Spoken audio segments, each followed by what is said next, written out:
is encouraging for this week? I hope so.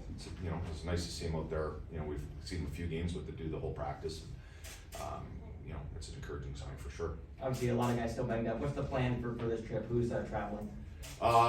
Duke's going to travel. Forrest obviously is going to travel, hoping to play here next, if not Tuesday, Friday, and same with Barkey. So see how they do after practice today and reevaluate him in the morning. Any plan with 4? I mean, he's obviously back from Charlotte. Yeah, we're hoping to get him in here. I think it depends with Forrest coming, if he's able to play tomorrow or not. If not, we'll get him in and take a look. He kind of had a little bit of conditioning stint there, get a few games under his belt, and see what he does. And Connaughton?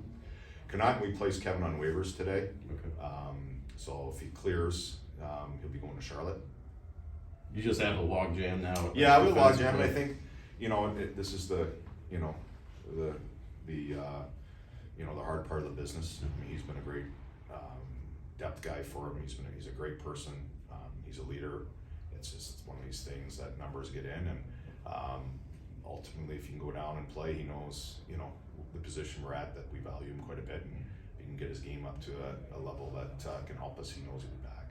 You say Barkey could be back as soon as Tuesday, or? Barkey's, yeah, he could be Tuesday or Friday the latest, and we'll see how he made out here at practice. Seemed to move okay, but we obviously want to be cautious with him. And it was good. Was it good to get him in a practice with, like you said, the line rushes, get him working on power play 1 again, like everything was normal, it looked like today? Yeah, I think that was a good test. It was a test. We'll see how he feels. It was a test for him. He did battle. We did some D-zone and down low battle, leaning on him in the power play. So I think that was a step for him, and we'll see if he's ready.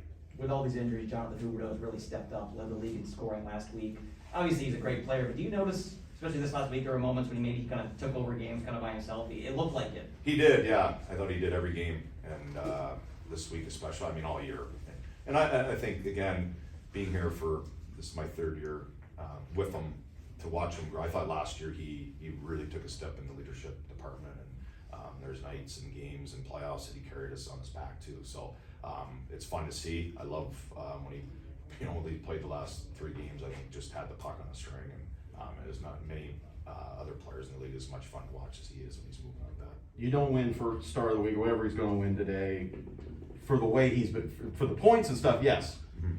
He's been feisty. He's getting into fights. Ever since last year, he looks like a different guy. You guys all seen him for 3 years too, or for longer. Sorry, I've seen him 3, but you guys seen him forever.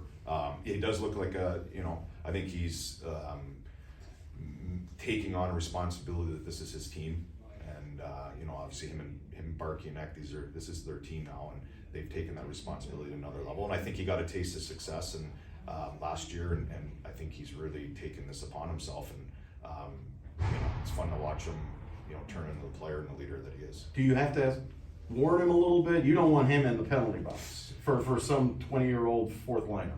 But it hasn't gotten to that right. But. Yeah, no, I think UB knows the game is as good as anybody. He's been in those positions from when he was a kid and junior, all the way up. That he understands that, and the feistiness you like that. He's a lot of times when he's playing with that emotion, he's one of those guys. Some guys you don't want to play with too emotion. For me, when I see him playing with emotion, it's because it's very contained and he does it the right way. And I think he's always in control, and his hockey sense is extraordinary. That he's when he has a little bit more emotion, he has a little more drive. He's fun. He's really hard to stop, actually. And it's real. This isn't some fake thing. No, it's real. Yeah. Bruno, you talked before about kind of taking this magic you guys have at home and bringing it on the road. What's the challenge now this week in trying to do that?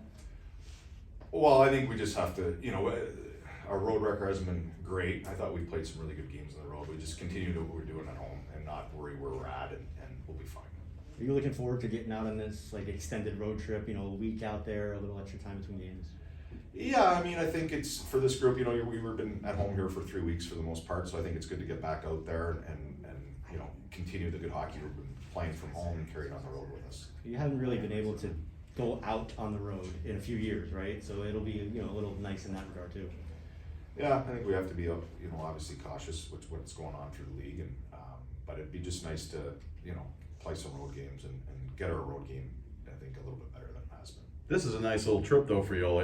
Travel, you're flying a lot of places, but you got days in between. It's not 3 and 4. You're hitting some. Yeah, there's not a back-to-back, and there's a couple days in between.